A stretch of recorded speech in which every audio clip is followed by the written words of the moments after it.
So when you're looking for rodent hiding places and you come across them, do as little as possible to disturb the places that they're hiding as to not to make them hide somewhere else. Some of the top places are going to be under your kitchen sink and behind your dishwasher, due to the fact that these areas usually have high water concentration and food. Next, you're going to want to look inside your food pantry, and you're going to want to check every level down, from top to bottom, left to right, right to left. Check everything. Another good hiding spot is going to be inside the garage. They can get in under the garage door, the weather sealing there, and a good indicator there is there's going to be chew marks on either corner. Those are high areas for rats and mice to be getting in.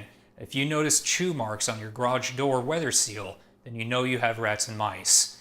And then from inside the garage, you're going to want to check all corners around your water heater, if the water heater is in there, and around furnaces. So due to the high heat of furnaces and water heaters, those are going to provide perfect nesting habitat for rats and mice. You're also going to want to check your other rooms, whether it be bathrooms, kitchens, living rooms, or bedrooms. Check everything. If you have paper, books, cardboard boxes, you're going to want to check all of those. Another good hiding spot is going to be the attic, and also number 1 to the crawl space. So for the water heater, if you have insulation around that and you see droppings around the insulation and the water heater itself, you might want to pull back some of the insulation and see if you have a nest in there. Inside the attic, if you have a furnace in the attic, make sure to check the furnace, around the furnace, and see if there's any holes around the furnace or tunnels going into the main structure or underneath. Inside the attic, you're primarily going to be looking for droppings, tunneling systems for mice, or trails for rats. On the exterior portion, you're going to want to do a full perimeter check first. On that perimeter check, you're going to be checking for dig holes. You're going to be checking your vents to make sure that you have them, or if there's any holes or they've been pushed. And you're also going to want to check your crawl space door to make sure it's tight and secure, and there are no holes, chew marks, or dig holes around it.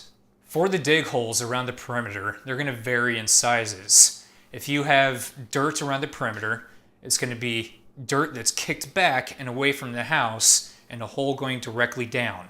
If you have gravel, it's going to look the same way, but it's going to look a little bit more widespread. And then it's also going to depend on what critter is digging. If it's a mouse, it's going to be slightly smaller and harder to find. If it's a rat, it's going to be very noticeable. And then other times, there'll be times where you find a hole that's large enough to fit a large person, a small person, or a small animal. Those are going to be indicators that you have something else going on, like raccoons.